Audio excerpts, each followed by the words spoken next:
রিসালাত ইয়া রাসূলুল্লাহ। এই পর্যায়ে বাবাজান কিবলা কাবাকে মাল্যদান করে বরণ করে নিচ্ছেন মইনিয়া যুব ফোরামের খুলবাসী ইউনিয়নের সভাপতি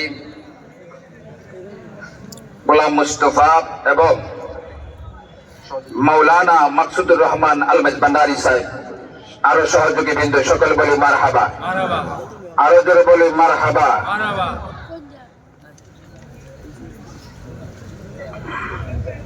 এই পর্যায়ে বাবাজান কিবলা কাবাকে মাল্যদান করে বরণ করে নিচ্ছেন নবীপুর মইনিয়া যুব ফোরাম শাখার সম্মানিত সদস্যবিন্দু, নবীপুর শাখার সম্মানিত সদস্যবিন্দু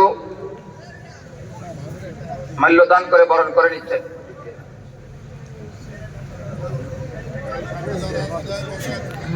নবীপুর শাখার যুব ফোরাম মাল্যদান করে বরণ করছেন। রামমোহন নবীপুর শাখা উভয়ে মিলে ফুলের তোড়া দিয়ে বরণ করে নিলেন। এ পর্যায়ে আজকের মাহফিলের বিশেষ মেহমান পীরের তরিকত রাহনুমায়ে শরীয়ত হাদিয়ানে দিনুল মিল্লাত মুফতি আজম আল্লামা কাজী গোলাম মহিউদ্দিন লতিফি পীর সাহেব কিবলা কাবাকে মাল্যদান করে বরণ করে নিচ্ছেন মইনিয়া যুব ফোরামের সদস্যবৃন্দ, সকলে বলি মারহাবা। নারে তাকবীর, নারে রিসালাত, নারে গাউসিয়া, গাউসুল আজম মেজবান্ডারি, আল্লাহর রাসূল মেজবান্ডারি। সম্মানিত হাজিরিন,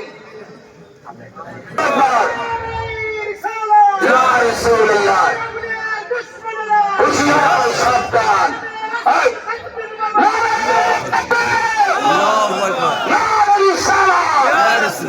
মাশাআল্লাহ, মারহাবা। এ পর্যায়ে আজকের মাহফিলের আহ্বায়ক খলিফায়ে দরবারে গাউসুল আজম মেজবান্ডারি শাহ মোহাম্মদ হাজী আব্দুর রশিদ আল মেজবান্ডারি সাহেব অলিতলা দরবার শরীফের পীর হুজুরকে ফুলের তোড়া দিয়ে বরণ করে নিলেন, বলেন মারহাবা। মাহফিলের আহ্বায়ক খলিফায়ে দরবারে গাউসুল আজম মেজবান্ডারি আমাদের আঞ্জুমানে রহমানিয়া মইনিয়া মেজবান্ডারি আর যিনি সম্মানিত মহাসচিব আলহাজ খলিফায়ে দরবারে গাউসুল আজম মেজবান্ডারি আলহাজ আলমগীর খান আল মেজবান্ডারি সাহেবকে মাল্যদান করে ফুলের তোড়া দিয়ে বরণ করে নিচ্ছেন, সকলে বলি মারহাবা, আরো জোরে বলি মারহাবা।